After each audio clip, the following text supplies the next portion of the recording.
Hello, my dear students. A very warm welcome to all of you in Shri Jayendra Rank Zone. I am your friend and mentor for the subject Principles and Practices of Accounting. In this lecture, we will continue with Chapter 2, that is Accounting Process, and we will begin with Unit 4, that is Subsidiary Books.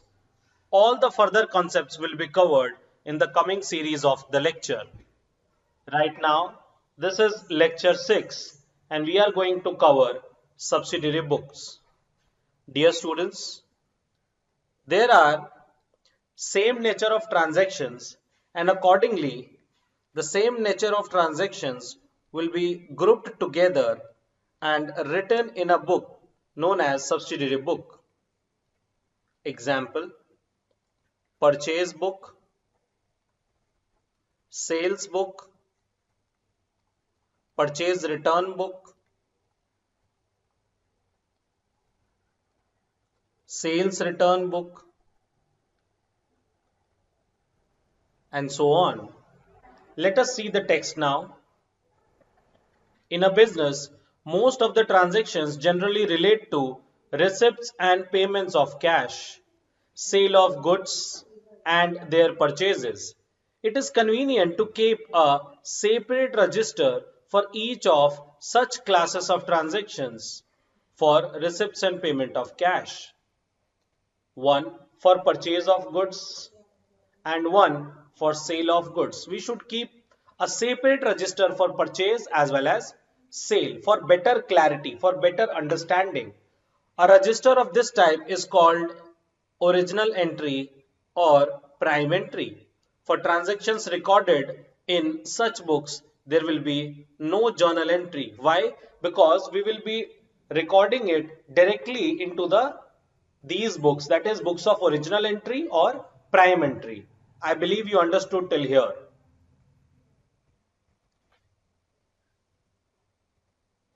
Let us continue. The system by which transactions of a class are first recorded in the books, especially meant for it and on the basis of ledger accounts, are then prepared is known as practical system of bookkeeping. It could be asked as MCQ or even English system. It should be noted that in this system that there is no departure from the rules of double entry system. That means, this means all the rules of double entry system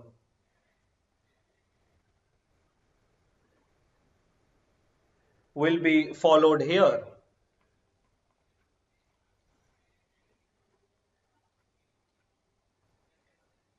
I believe you understood. Let us see the meaning of subsidiary books. Subsidiary books refers to specific purpose books maintained for recording specific business transactions. Number 2, the special transactions of each type are listed in respective books. There is no journal entry. There is no journal entry made. For each subsidiary book, the total of transaction of each period, that is month, are posted into the ledger. So we directly make entries into the subsidiary books, and from subsidiary books we make or we continue with the ledger. We don't pass journal entries. These books are also called books of original entry. It could be asked in MCQ that subsidiary books is named as books of original entry or books of prime entry or subsidiary books.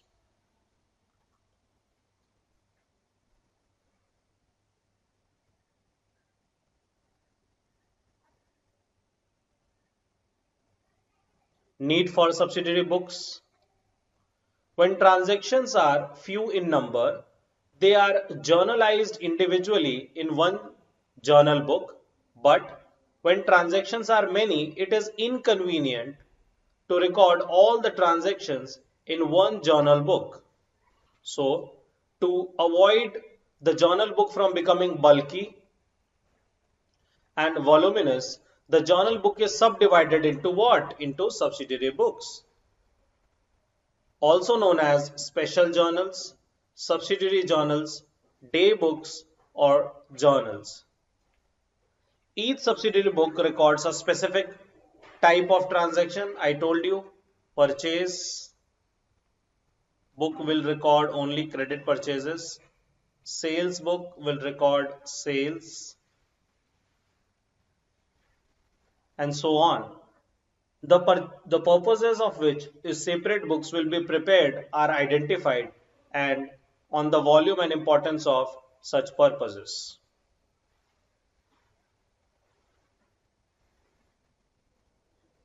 Let's see the types of subsidiary books.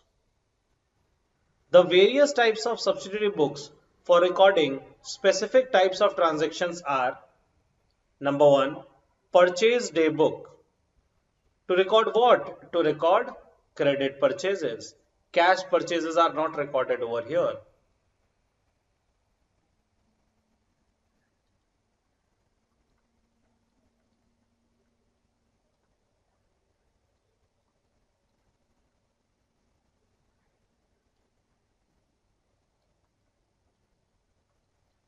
Next, sales day book to record what?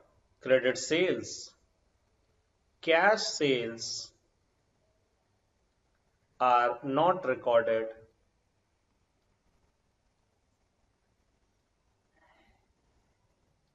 in sales day book.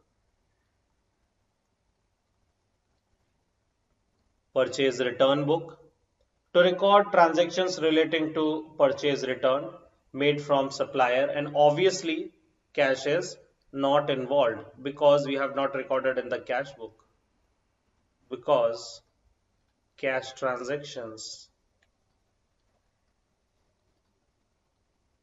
are recorded in the cash book.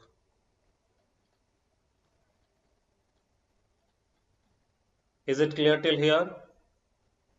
The next is sales return book to record the transactions in relation to sales return made by the customer, credit customer, or debtor.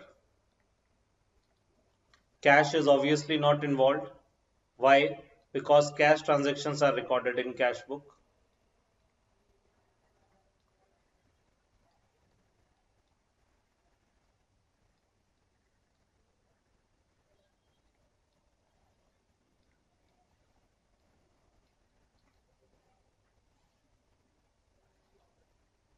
Next is cash book to record what? Cash, bank, and discount transactions. In cash book we have single column cash book,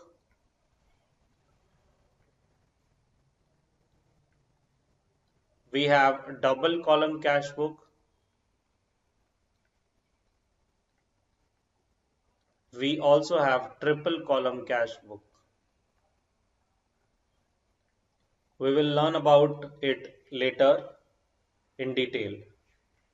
Bills receivable book to record transactions in respect of bills receivable, that is promissory notes, bill of exchange, hundis from the debtor and other parties.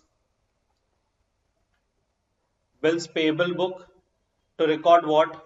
Bills payable, promissory note, bills of exchange, hundis issued to whom? To creditors and parties. The last book is journal proper to record other transactions for which no specific book is maintained.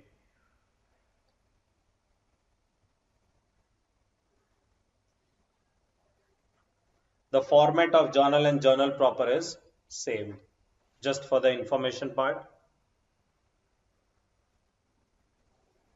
Let us move ahead. Note that journal entry and journal are different. The former refers to journal book,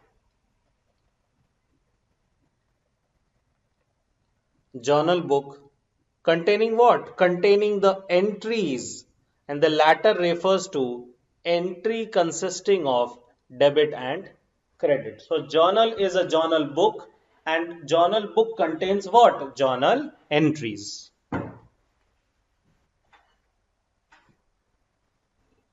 Journal entries. Financial books of accounts. Let's see principal books. What are the principal books? We have ledger, we have cash book. In cash book, we have simple cash book, that is cash column only, single column cash book, single column cash book. Cash and bank book, double column cash book.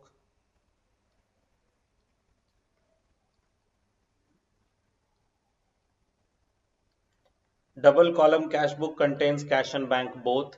Even double column cash book contains cash and discount column. So it may happen that double column contain cash book, cash column and bank column, or cash column and discount column, double column. Triple column cash book.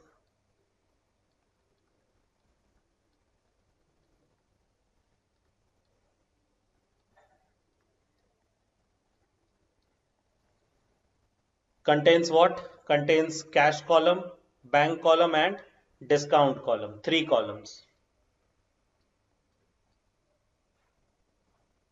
And at last, petty cash book for petty expenses, for maintaining petty expenses.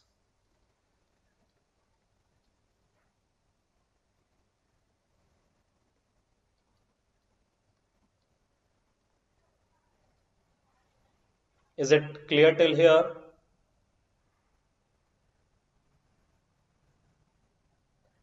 Let's move ahead. We had seen principal books. Now we are looking on subsidiary books. We have purchase book to record credit purchase. We are recording sales, that is credit sales in sales book. Purchase return book, sales return book, cash book we already seen, bills receivable book, bills payable book, and at last journal proper. I already told you that journal proper is different from journal entry. Note, the cash book is both a principal book as well as it is a subsidiary book, since all cash and bank transactions are first recorded herein.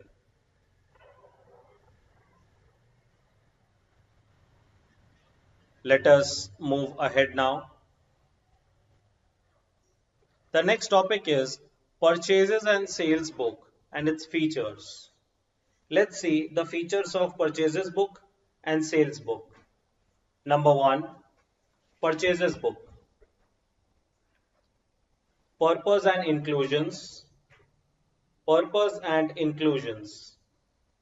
So, purchase book to record all credit purchases of goods and materials. As we understood, cash purchases won't be a part of purchases book, only credit purchases would be recorded here. Why? Because cash purchases will be recorded in cash book. Sales book to record all credit sales. As we have recorded credit purchase in purchase book, we will be recording credit sales in sales book. Credit sales of what? Credit sales of inventory. Credit purchase of what? Credit purchase of inventories. This means what? Supposingly we have purchased the machinery on credit. We won't be writing it into the purchase book. It is an asset and it's a non-current assets, and the machinery account will be prepared for that.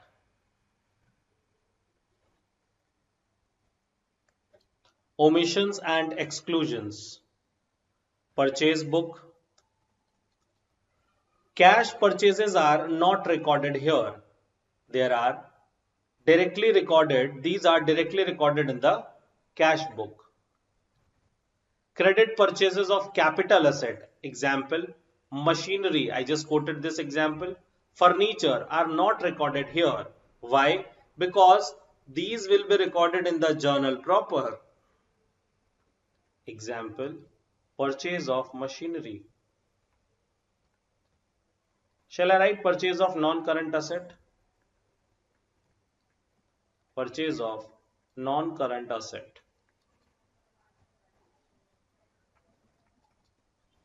The next is sales book. Cash sales are not recorded here. They are directly recorded where? Cash book. Credit sales of capital assets.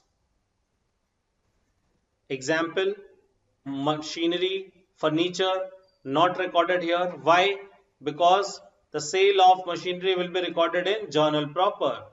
Example, write it over here. Sale of non-current assets will be recorded in journal proper.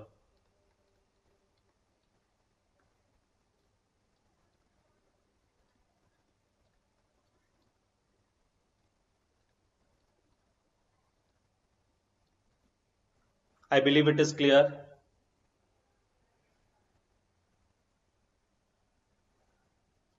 Entry in subsidiary book. Purchase books.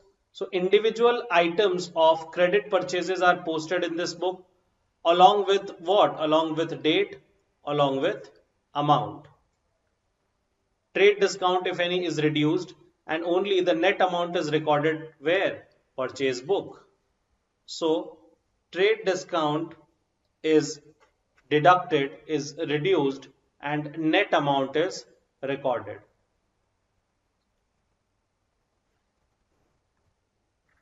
Sales book. Individual items of credit sales, not cash sales. Credit sales, not cash sales, are posted here. This book along with the date and trade discount, if any, is reduced and the net amount is recorded in the sales book. And the net amount is recorded in the sales book.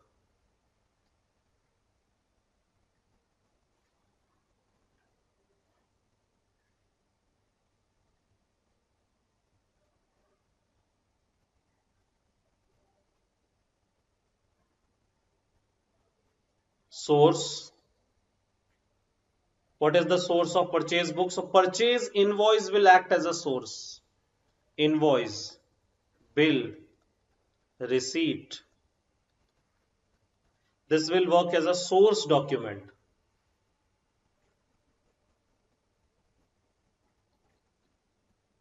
Sales book, sales invoice will act as a base or source document.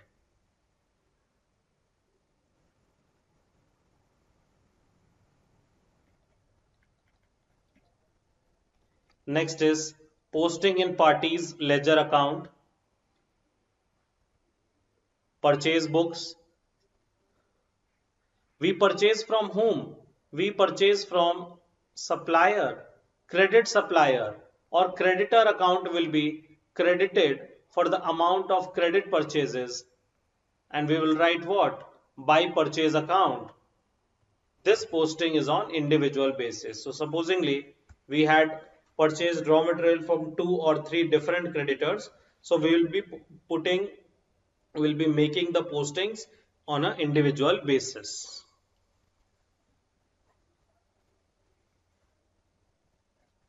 Sales book, credit customers. Credit customers, also known as debtors, will be debited. Why debited? Because it is an asset, current asset. For the amount of credit sales, and we'll write what? To sales account. The journal entry is data to sales.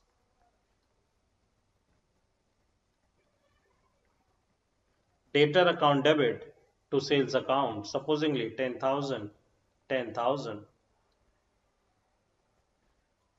Posting in nominal account. Purchase book. Total of purchase book is posted to the debit side of purchase account. As to sundries as per purchase book. Sales book. Total of sales book is posted to credit side of sales account, and by sundries as per sales book. So my dear students, once we had completed the purchase book and sales book, this is how we are going to do the postings in nominal account. So we'll be writing in case of sales book, by sundries as per sales book. We'll be writing to sundries as per the purchase book. So this is the amount we are going to transfer from here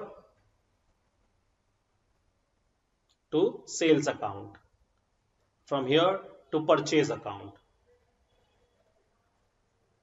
Note, refer the method of posting from subsidiary books and ledger accounts at the end of this chapter. It is shown in detail.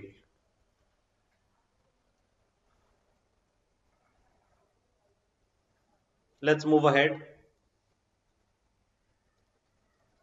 The new concept is purchase return and sales return book. Let us see the features of purchase return and sales return book. First, purchase return book. It is also called a return outward book.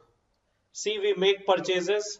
When we make purchases, the goods are coming inside, and when we return, it is outward. So purchase return is return outward book. When goods or materials earlier purchased on credit are returned by the firm, we will be returning to whom? To the supplier. They are recorded where? They are recorded in the purchase return book. The next is sales return book, also called return inward. We had made sales to debtors. They didn't like our product and they returned it. So in the firm, the goods are coming inside. That is why the name is return inward. So when goods and materials earlier sold on credit are returned by the firm, in the firm or to the firm by the customer, they are recorded as sales return book.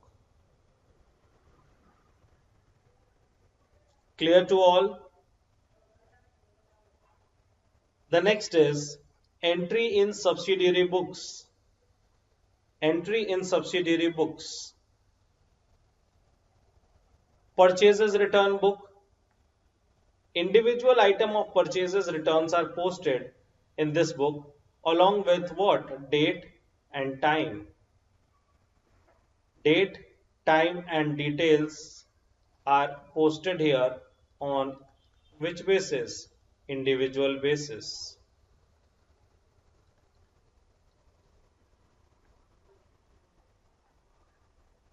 Next is sales return book.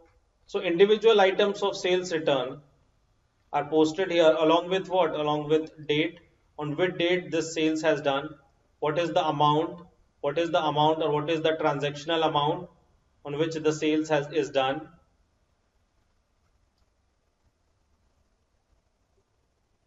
Let us move ahead and see omissions and exclusions. What we need to include and what we need to exclude. But in purchase return book, goods return and supplier, goods returned to supplier and cash received. Supposingly, you returned the goods to the supplier and you received what? Cash. Fixed assets returned to the supplier.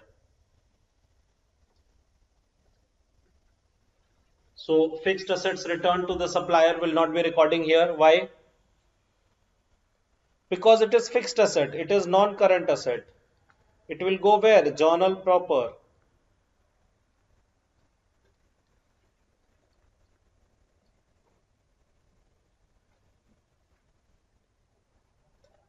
Goods earlier purchased for cash. Let's see the sales return book. Goods received from the buyer and cash paid. Cash paid, so it will be a part of cash book. So it will not come in sales return book. Fixed asset received from back from the buyer. Okay. Journal proper.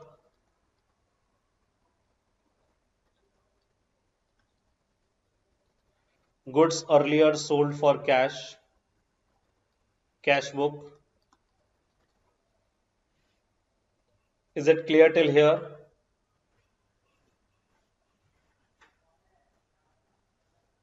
Let's see the source.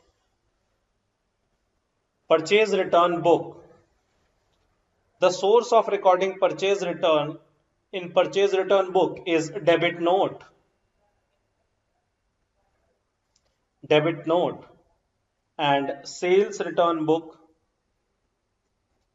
credit note. You have to remember this.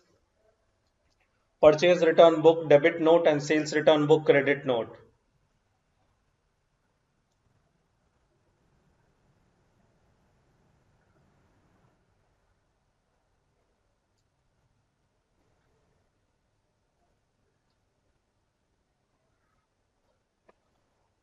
Students, you should understand like this. Purchase return book. So generally we return the goods to whom? We return the goods to creditor, our creditor, and creditor normal balance is credit. So we need to debit him, and that is why we give what? Debit note. We need to debit him, and that is why we give what? Debit note. In case of sales return book, it is our debtor. Generally we debit him, we need to credit him now, and that is why we offer what? Credit note. We need to credit him now, and that is why we give what? Credit note. This is important. Please be careful. Posting in party's ledger account. Let's see how the posting is done in the party's ledger account. Purchase return book. So suppliers or creditors, credit suppliers account will be debited for the amount of purchase return, and we will be writing what? To purchase return. Supposingly the name of the party is Rama.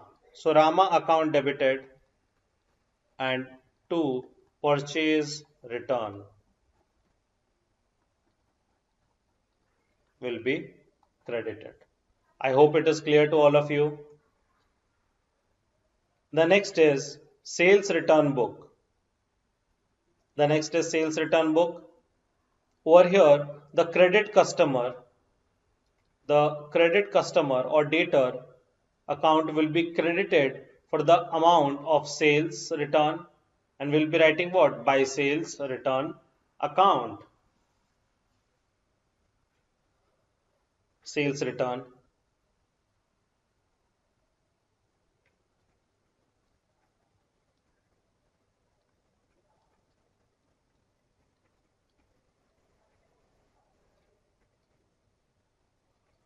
Mohan is the creditor who is doing sales return.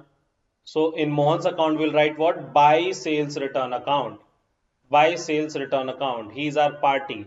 Mohan is our party. So we'll be writing opposite. In Mohan's account, we'll be writing by sales return account. I believe it is clear till here. Let us move ahead now.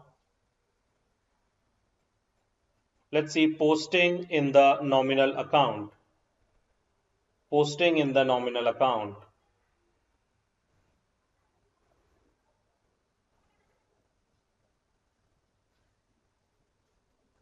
Purchase return book. So to total of purchase return book is posted where? Credit side of purchase return account, and we'll write what? By sundries as per purchase return book. I think we had learned this. Sales return book. Total of sales return book is posted where? Debit side of sales return.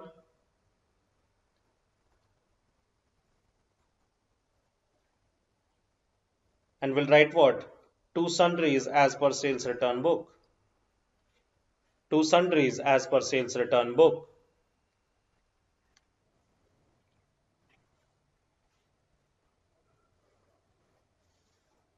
Let's try and understand the format of purchase return book. Students, the format of purchase return book will be same as purchase book, and the format of sales return book will be same as sales book, except a debit note column will be added over here instead of invoice, and a credit note column will be added over here instead of invoice number. I believe it is clear till here.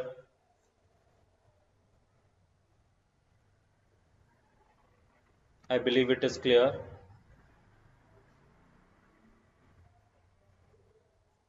Let us keep this lecture till here only. Thank you.